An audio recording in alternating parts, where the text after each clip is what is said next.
ሰላም እንኳን ወደ ቻናሌ በሰላም መጣችሁ። ዛሬ የምናወራው ስለ አንድ በጣም ቁልፍ ነገር ነው። በሕይወታችሁ ውስጥ ሰው ዝቅ አድርጎ አይቷችኋል? ችሎታችሁን፣ ህልማችሁን ወይም ማንነታችሁን ጥያቄ ውስጥ አስገብቶባችኋል? ከሆነ አትጨነቁ፣ ምክንያቱም ዛሬ የምነግራችሁ ያ የሰዎች ዝቅ አድርጎ ማየት እጅግ በጣም ትልቅ ስጦታ እንደሆነ ታዩታላችሁ። እንዴት?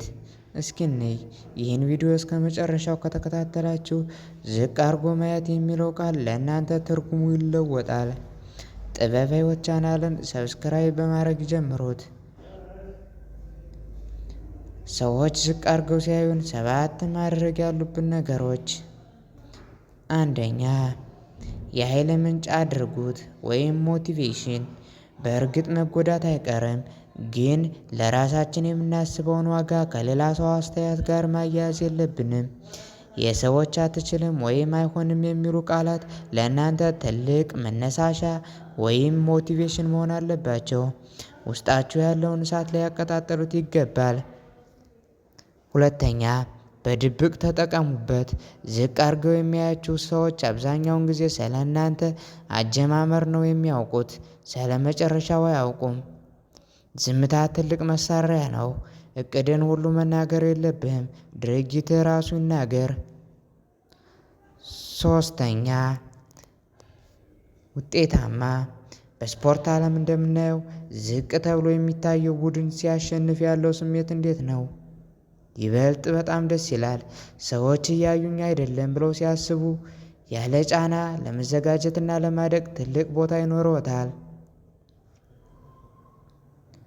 ታዲያ ሰዎች ዝቅ አድርገው ሲያዩን እንዴት እንመልስ? በንዴት አይደለም፣ በብልሃትና በጥበብ እንጂ። አራተኛ፣ የአስተሳሰብ ለውጥ ያርጉ። የሰዎች አስተያየት የኪስ ቦርሳ አይደለም። እዚያ ውስጥ የፈለጉትን ማስቀመጥ አይችሉም። ትኩረትህን ቀይር። ትኩረትህ ከእነሱ አስተያየት ወደ ራስ ስራ ይሁን። እነሱ ስላንተ እንደማይሆንልህ ያውሩ፣ አንተ ደግሞ አትኩረህ ስራ። አረጋግጥ። እችላለሁ የሚለውን ቃል ደጋግመህ ለራስህ ተናገር። አምስተኛ፣ ተግባር ተናጋሪ ይሁን ወይም ሌት ዩር ወርክ ስፒክ የሚሉት ፈረንጆች። ዝም ብለህ አሳይ። ከሁሉም የላቀ መልስ ስኬትህ ነው። በትዕግስትና በቋሚነት ወደ ግብህ ቀጥል። አንድ ቀን ዝቅ ብለው ያዩ ሰዎች ወደ ላይ አሻቅበው ማየት ግድ ይላቸዋል። ስድስተኛ፣ ራስን መጠበቅ። ገደብ ፍጠር። ሁልጊዜ የሚተቹን ሰዎች ካሉ ከእነሱ ጋር የምታሳልፈውን ጊዜ ቀንስ። አዎንታዊ ወይም ፖዘቲቭ አስተሳሰብ ካላቸው ሰዎች ጋር ተቀራረብ። ሰባተኛ፣ በልብህ አመሰግናለሁ በል። አዎ፣ ስላላመኑብህ አመሰግናለሁ በል። እነሱ እንዲህ ስላሉ ነው አንተ እጥፍ ድርብ ጥረት ያደረግከው።